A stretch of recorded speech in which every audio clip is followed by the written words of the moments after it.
It's time for us to create the face of our jack-o'-lantern. As a small little reminder, your face can be whatever that you like. I'm going to make just kind of a simple, iconic jack-o'-lantern face, but I encourage you to be creative and have your jack-o'-lantern look the way you want it to look. I'm going to be creating the face with a whole series of curves. At the end of the day, I think that's probably going to be the easiest way for me to very quickly flush out this overall shape. So let's jump in and make a curve object and start flushing out the overall form of both the smile, the eyes, the nose with some simple Bezier curves. So let me just jump over into object mode, Shift A, and of course we're going to go into the curve section and we're going to add a Bezier curve. Now this is automatically going to get placed at the origin of our scene or wherever our 3D cursor is, so it's right there. I'm going to immediately hit the Tab key to go into edit mode, hit the A key to grab all the control points of my Bezier curve, and I'm just going to move it forward a bit so that it's sitting in the front of the scene itself, somewhere right over here. There we go.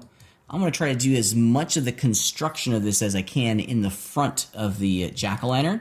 Let's rotate this along the x-axis 90 degrees, and let's pull this Bezier curve up a little bit so that we can start creating the shape of our jack-o'-lantern.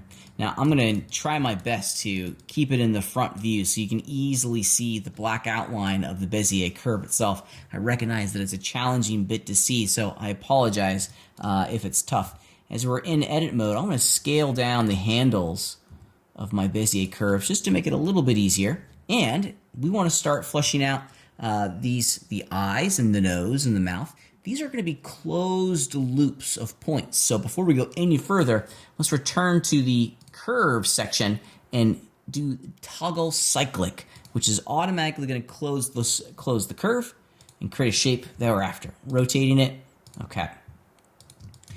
I'm going to start fleshing out what I think are going to be my eyes. Now there's a number of different ways that we can do this. I think what I'm going to do is that I'm going to pay real close attention to the center point. I've zipped over into X-ray mode, and on my curve, excuse me, I accidentally lost my selection for a second, and I deleted a point. Let me hit undo. There we go. In X-ray mode, I can see the center line of the scene, which in every sense is going to be the center line of my face.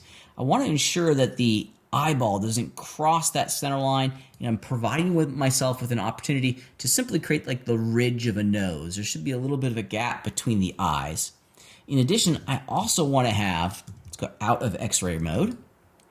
I also want to have a third point up here because I'm going to have that kind of iconic triangular eye shape for my jack-o'-lantern. So here's what I'm going to do. I'm going to grab that point, hold down the shift key, grab its neighbor, and then right click, and then I'm going to subdivide, which is going to give me an extra point there and an extra point there. Now I don't care so much about that one down there, so I certainly could delete it.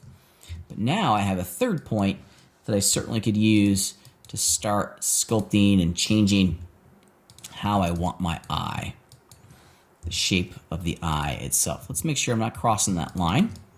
Yeah, I'm liking that. I might even make these a little bit bigger just by scaling them up. Rotate the points, just hitting the R key, by the way. Now, if you wanted yours to be a little bit more angular, that's cool too.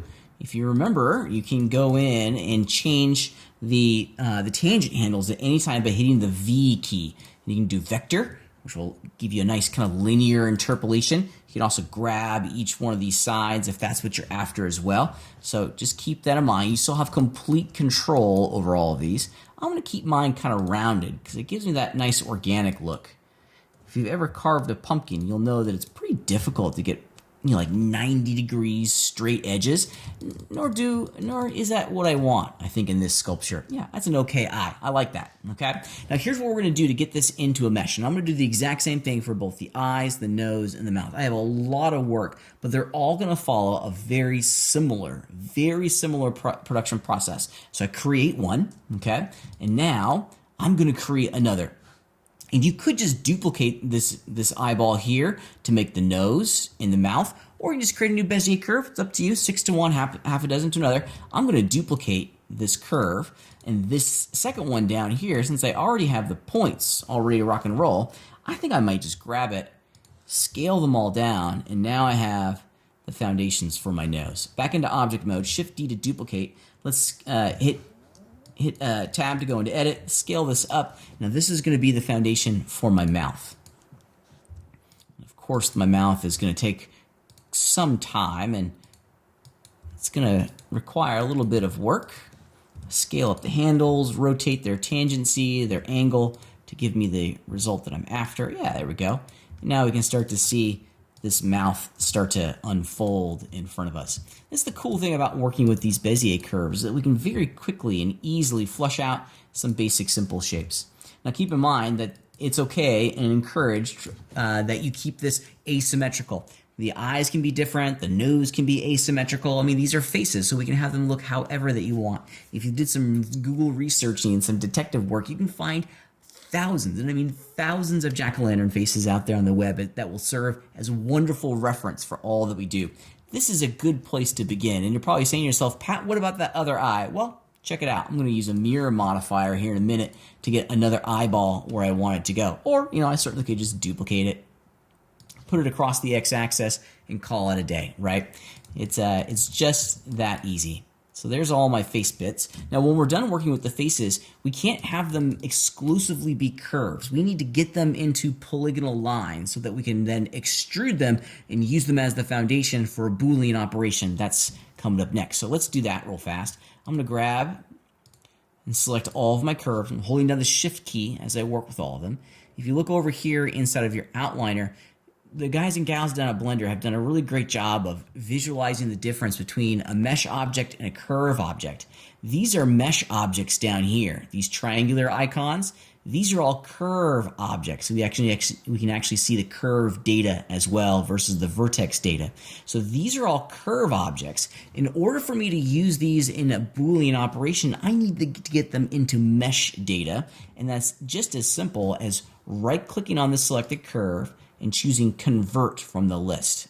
Convert to, and we're to convert them to mesh data. If we return back to the outliner, I want you to notice real fast that the icons have in fact changed. They're no longer seen as curves, so the Bezier handles are now gone. These are now verts, they're geometry.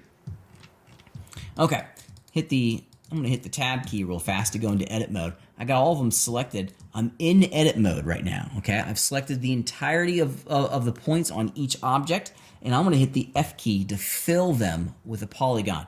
You can do this individually too, by the way. You can grab all the selected elements, hit the L key, hit the F key, it fills it in, grab it, L, F, or you can do them all at the same time,